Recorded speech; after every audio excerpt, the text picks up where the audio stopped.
You compare prices when shopping for flights, hotels, cars, so why not small business insurance? At Simply Business, we'll show you policies that fit your business and a range of prices to help you save. Who knew buying insurance could be so simple? Visit simplybusiness.com for your free quote today.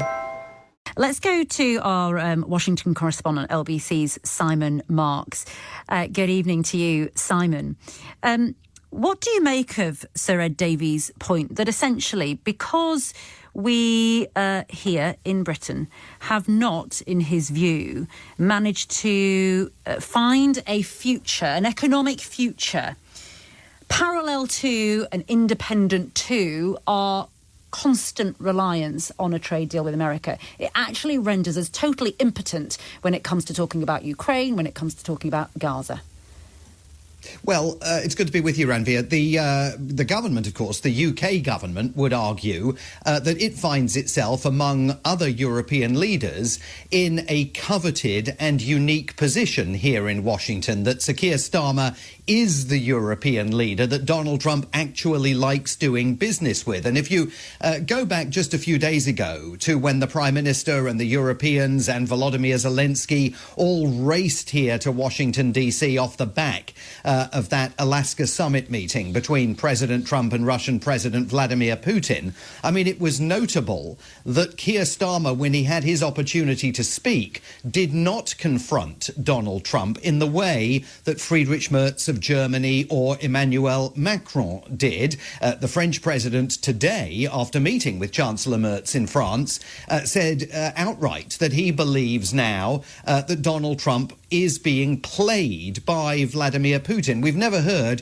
that kind of language from the Prime Minister, and we haven't heard it by design. I mean, the Prime Minister, Lord Mandelson, his ambassador here, they argue that one of the reasons why Britain got improved status in the president's tariff negotiations versus the tariffs that were imposed on the European Union is because he has purchased at the White House, for whatever reason, he's the guy that Donald Trump currently respects and likes to work with. The difficulty with that is that it's a massive hostage to fortune. You know, when Keir Starmer was here in February and famously reached into his jacket and pulled out the letter from the King and tantalised Trump with it on camera, the Trump administration, the second term, was in its nascent stages. It's now August. Democrats, Governor Gavin Newsom of California, definitely a runner and rider to be that party's presidential candidate in 2028, warned this week that Donald Trump is not going to hold more elections in the United States. He's against the whole idea. He wants to carry on serving in power. He's serious about Trump 2028. And so there's a real danger in being the man that Trump wants to get along with and taking advantage of that if everything here truly heads down the very dark road that one party fears that it might be going in. And just to be clear for those listening, that there is a 2-term limit on all presidents in America, and that's why the idea of him running again or simply just wanting to stage a sit-in, I mean, it's almost like as though that's what Governor Newsom is suggesting. But it's interesting you mentioned there that it feels as though we have had some sort of preferential treatment on tariffs. But the latest sort of reports on it is that British manufacturers are still actually reeling from this introduction of 25% on 400 new categories. It's very complex, something that involves steel or aluminium. So it could include washing machines, garden furniture, all sorts of things. So it's interesting that the overall broad feeling is that Sir Keir Starmer has perhaps played his hand well. But actually for manufacturers here, they're thinking, hang on, well, if we're meant to be special friends, where's our special treatment? Oh, absolutely, Ranvir. But I think all of this talk about the special relationship can absolutely be consigned to the ash heap of transatlantic history at this point. I mean, everyone is having to confront the fact that Donald Trump is exercising his power in many parts of the world literally to destroy other countries' economies based on an absolute insistence that all trade deficits need to be simply erased. And the UK is in a special position in the sense that the Trump administration appeared earlier in the year to have accepted the government's argument that trade between the United States and the United Kingdom was pretty much in balance. There are various ways in which you can do the numbers, but the way the UK government does the numbers, the trade is in balance, and that appeared to be finding purchase at the White House. Now, of course, with some of those additional duties coming into force, with Donald Trump always pushing for more and more tariff revenues, because remember, this isn't just about trade. He ultimately wants to scrap federal income tax in this country and fund the entire government out of tariff revenues, an idea that most economists here argue is completely unattainable in the modern era. He's going to constantly push and push and push, and he is entirely transactional. He's unconcerned with the state of the British economy. He is only concerned with the state of the American economy. And another thing that just took place this week, I mean, he's basically just forced the California chip manufacturer Intel to rather gift the US government a 10% stake in its entire business after he embraced allegations that the CEO of Intel had connections, whatever that means, to China, embraced and amplified them, and then basically forced the CEO of Intel to come to Washington on his knees and agree to hand over 10% of the company to the American government in exchange, presumably, for Donald Trump no longer to amplify those allegations. I mean, we are in an era of crony capitalism here. That is absolutely extraordinary. I mean, it feels sort of mob-like, you know, it's what the mafia do. Yes. It's just such a bizarre... Even for you, even it must seem extraordinary. I mean, you know, the language has not been there for these kind of situations before Trump. So I just want the question I'm asking this hour to those listening here on LBC tonight is, do they agree with Sir Ed Davey, who says that Sir Keir Starmer is just simply too soft on everything? He says on everything from tariffs to Putin and everything in between. But what's the point of being soft with somebody who doesn't necessarily recognise our needs? And some might say, why should he? And perhaps we should be taking a leaf out of Trump's book. I think lots of people here think, well, yeah, why not? Put yourselves first.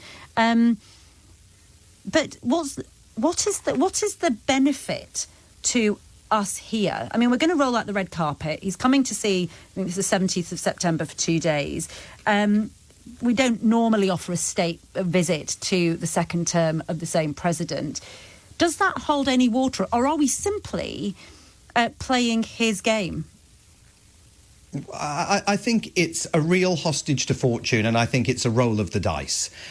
There is nothing that Donald Trump covets, apart from the Nobel Peace Prize, more than the opportunity to get his picture taken with King Charles and other members of the royal family. He has a personal connection, particularly to Scotland. Remember that his mother was born in Scotland, and he has, of course, Turnberry up in Ayrshire, which he views as one of the jewels in his corporate crown. Everything is conflated now in this administration, the private wealth of the Trump organization and the public interest of the US government.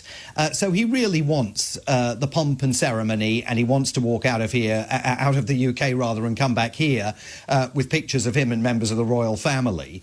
The question is, how's he going to feel about the UK after this state visit is over, at a time when the president and other senior figures within his government, particularly J.D. Vance, the vice president, and Marco Rubio, the secretary of state, keep hammering away at their claims that free speech is under attack in the UK, in stark contrast, of course, to what is actually taking place here in the United States in terms of tolerance for free speech.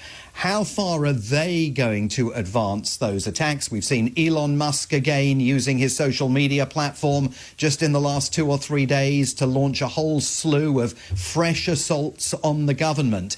The difficulty is that what might have seemed like a great idea back in February, you know, let's win him over by giving him that letter from the king. And to be fair, it did make Sir Keir Starmer look like he'd got the upper hand. You think, oh, good on you. I think he really did win the British public over for a period of time. A masterstroke that really set the standard in terms of trying to flatter Trump, that every other leader that wants to have an easy time at the White House has sort of emulated in the months since then.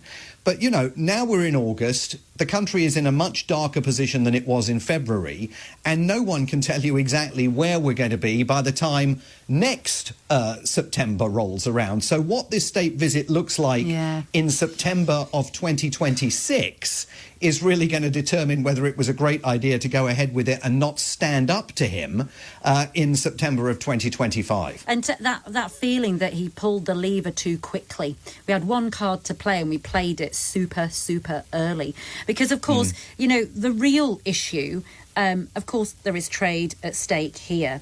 But I think the real issue morally is particularly for Sir Ed Davey. That's why we're asking the question this hour, is because Sir Ed Davey's been on LBC today, and of course we know that he has decided to boycott the banquet on moral grounds, really, over what's happening in the Middle East. But the real moral issue is that when we see Trump speaking about Putin in such elevated terms, and you know, this suggestion, I think you were making it on LBC not so long ago, that he might invite Putin over to Los Angeles for the World Cup. I mean, these remarkable suggestions which seem completely, I mean, just the stuff of some sort of Spielberg film of the future, like it just couldn't happen.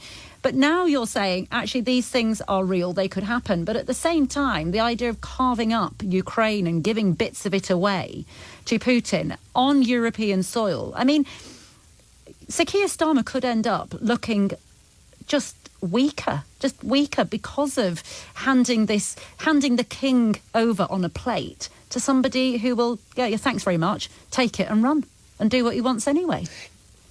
Yeah, absolutely. I mean, it was Trump who postulated the idea of inviting Putin to attend the World Cup after Putin sent him a photograph of the two of them in Alaska that Trump seemed to love and said that he was going to sign and send back to Vladimir Putin. I mean, all of this sort of extraordinary it's like something you do on Cameo. I don't know if you heard this Cameo anyway. When you say, well, you do a 10-second video for me auntie, you know, it's like that, isn't it? It's absolutely bizarre. Absolutely. But it's also worth making the point that there have been other developments today that the government in London ought not to welcome. The Secretary of State, the State Department, announced today that they will not be giving visas to some Palestinian officials, we don't precisely know who's going to be targeted by this, to attend the United Nations General Assembly in New York next month. And remember, it's at the United Nations General Assembly that the UK, France and other countries have said that they will recognise Palestinian statehood, moves that Donald Trump has absolutely dismissed as irrelevant. I mean, that move by the State Department today to say, well, we're not going to let the Palestinian officials come to New York to celebrate those actions that the UK government and others are about to take. That in and of itself is a slap in the face for David Lammy and Keir Starmer and the Foreign Office. And it's going to be interesting to see what kind of representations, if any, the UK government makes to Washington or to President Trump when he's in London.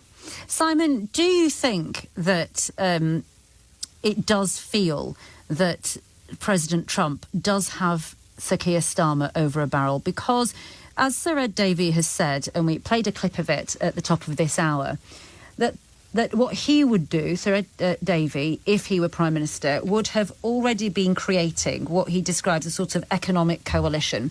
This idea that, look, we would love to do as much trade as possible with America. We need it, but we won't be held to ransom because we have other options. The point he's making is that it is an abject failure of British government at such a divisive time in world politics where there is such suffering, actually, of ordinary people that he has us over a barrel because it's the economy, stupid. In the end, it comes down to they are an economic powerhouse, they are growing, and we are not. Yeah, I mean, I think there's a lot of truth in that. This is clearly the number one market in the world. It is the place that everybody wants to do business with. The dollar is still the international currency, even though it's declined in value by 10% since the start of the year and may slide lower under President Trump's leadership. So to that degree, yes, the United States has got us and everybody else over a barrel. But there is truth in what Ed Davey is saying about the need to forge other coalitions. Why is Narendra Modi of India about to go and meet with President Xi Jinping of China? Because those two countries now want to do increasing amounts of business with one another, given that their exports to the United States are now tariffed to the hilt. So there are examples of that taking place in other parts of the world, and Europe has obviously had huge conversations underway about the rapidity with which it can expand its own defence infrastructure. That's another huge piece of this conversation. Can we rely on the Americans anymore to meet their Article 5 obligations under the NATO Charter? An attack on one is an attack on all. How quickly do they want to get out of Europe and focus their attention on Chinese expansionism? So the urgency for action, I think, has been apparent for a while, and there has been action, particularly on defence manufacturing capacity.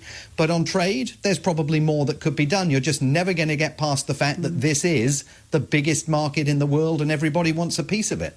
Well, we shall see it in all its full glory, won't we, when the US President and First Lady Melania Trump will be here in the UK, hosted at Windsor Castle from the 17th to the 19th of September. Should we be rolling the red carpet out, or should we be being tougher with Trump? Thank you so much to Simon Marks, LBC's Washington correspondent. You compare prices when shopping for flights, hotels, cars. So why not small business insurance? At Simply Business, we'll show you policies that fit your business and a range of prices to help you save. Who knew buying insurance could be so simple? Visit simplybusiness.com for your free quote today.